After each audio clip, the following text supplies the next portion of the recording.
Okay, today we're going to look at the operation of a DDF-007 Don't put your customer in the hospital. installed on a van. Here's the antenna on top.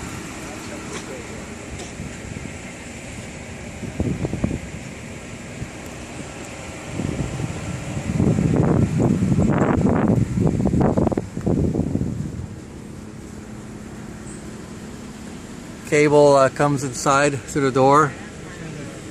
Has a lanyard just in case, but it's all magnetic.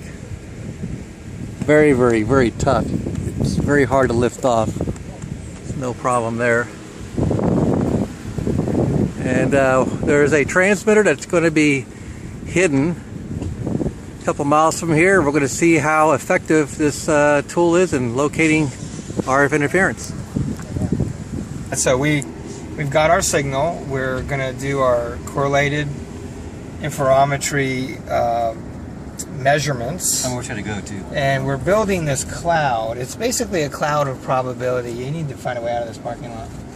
So the cloud of probability, as it's gathering 600 bearings per minute, it's going to determine the probability of where that signal is, and it's going to build a cloud. Each one of these squares is what we call a target area.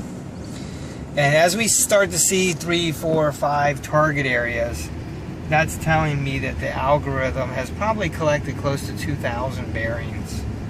And those bearings now are being run through algorithms to account for multipath interference to give us some guidance as to where this signal can be coming from. So now we're going to activate mobile locator. And we're DFing a signal. He's not real strong out of the noise floor, as you can see over here. But we're going to get our first cloud. We call that a target area. And usually when the system first starts, that's what you'll get, is a single square that's actually set to be 1 kilometer square. And then as the buffer is filling with bearings, when it gets to maybe 1,500 to 2,000 bearings, it's going to produce a cloud with 4 or 5 target areas. At that point, after that many bearings, the system has a decent idea of where it wants you to go. And what we'll do is we'll interpret that cloud, and from the coloration of the cloud and the number of target areas, we're going to determine our course. So we haven't really gone very far, and we've gotten 4 or 5 squares. However, what I'm going to do is I'm not going to make a judgment on that cloud until I go at least quarter to half of a mile. Once I do that, that's going to give me some confidence that I've got a couple thousand bearings in there. We are acquiring 600 bearings per minute. Now, the cloud collapsed from 5 to 2. So as the vehicle is moving and we're getting bearings from multiple directions now, it's able to make the judgment that it's not way out in space somewhere, it's actually closer in. So you see how the color gradient, blue tells me that he's very confident that it's not back here. And the blue gradient in this single square is telling me that we've got a very high likelihood the transmitter is right here in this area. So what we're going to do is we would like to drive on wider roads if possible. So we'll make a left-hand turn onto Congress, and that'll allow us to cut across here and get bearings on a second side, which will help us to narrow down where this transmitter is actually located. Of course, if we look off to the right here, we can see our signal. Notice we've got quite a bit more amplitude than we had before when we started, and we've got the waterfall. So the waterfalls tell me that I do have a continuous wave carrier. It's not a bursted signal, it's not a hopping signal. Whatever this signal is, it's always there, which is nice. Yeah, going to make a left here. So notice I've now compressed into a single target area. This is telling me that my algorithms are feeling very comfortable as to the location of this transmitter.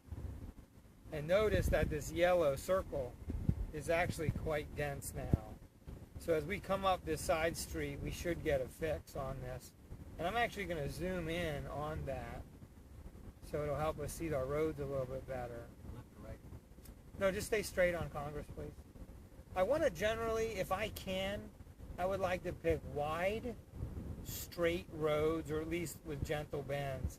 I want to go the same direction for a little while so that I can get a lot of bearings from that direction, and that'll help my algorithm.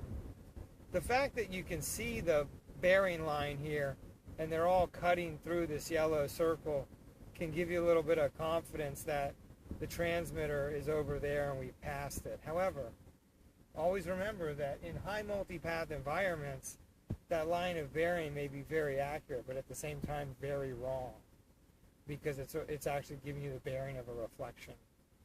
So by doing it this way, by literally collecting hundreds of bearings every minute, we're able to, the algorithm has enough bearings where it can start to make decisions on which was a multipath and which was the actual direct bearing.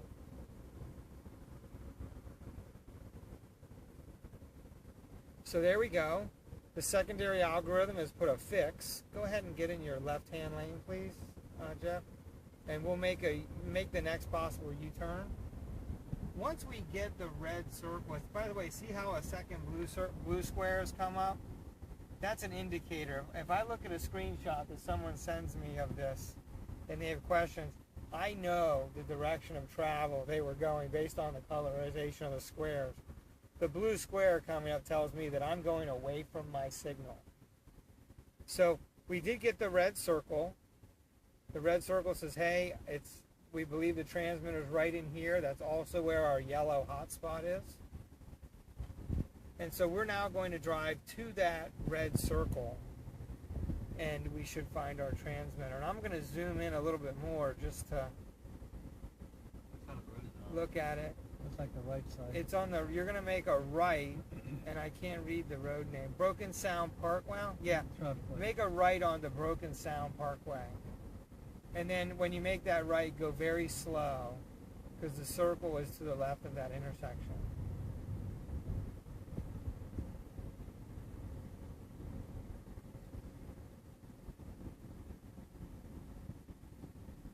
That's right. Yeah. I'm sorry, you're going too early. That's fine. Stay here. This road branches down. So when you get to the intersection, you want to take a right. We actually told you to turn on the wrong road. I thought I wasn't looking at the road. I thought that was. It's like, yeah, actually, it looks like they're using the same name. Yeah. So, Yeah, right. yeah, they're both labeled Broken Sound. Yeah, but you ended up making a second left turn. yeah, that's okay. So yeah, make a right when you get out here. You sure? And that's going to take, yeah, because then we want to come down. We want to That go would be to a left. No, I'm sorry, you're right. A left. You're right, I'm sorry. Your other left. The other left. Because upside down. You do that in Dallas too. Like, I do that. Look at the map, it's like Lou. Like, yeah, you won't catch me doing handstands. Oh, I looks can't like figure he's, out left and right. He's in the parking lot, I think. Yeah, our office. Oh, really? Yeah, I think you want to make a right coming up here. oh, to your building, right? Yeah, I think he's in the parking lot. Looks like. Pretty smart idea. Yeah, sure. Yeah, so we've got a pretty steep signal now. We're going to turn into this parking lot. And so you're going to the right. I want you to make a left. Hard left? Yeah. Hard left. Go real slow. Looks like should be dead ahead. Pretty close. All right. Oh, there. Is that him? That's Oh, him there he right is, there. right there. So it's going to stop. See, you can see on the map that the circle is not exactly perfect. But it's close. But now see how it just moved? Yeah. It took those most recent lines of bearings and it pulled us a little bit closer. So, Yep. so we're within 15 to 20 feet, and we got that circle. What, about a quarter mile up the road, half mile maybe? Yep. Well, that's quite impressive. And there he is, our troublemaker of the day. That's it. Hey you, turn it off, whatever it is. All right, excellent. Nice job. Thank you. Oh, I just turned it off. I'm sorry. You want to pull back in the back then?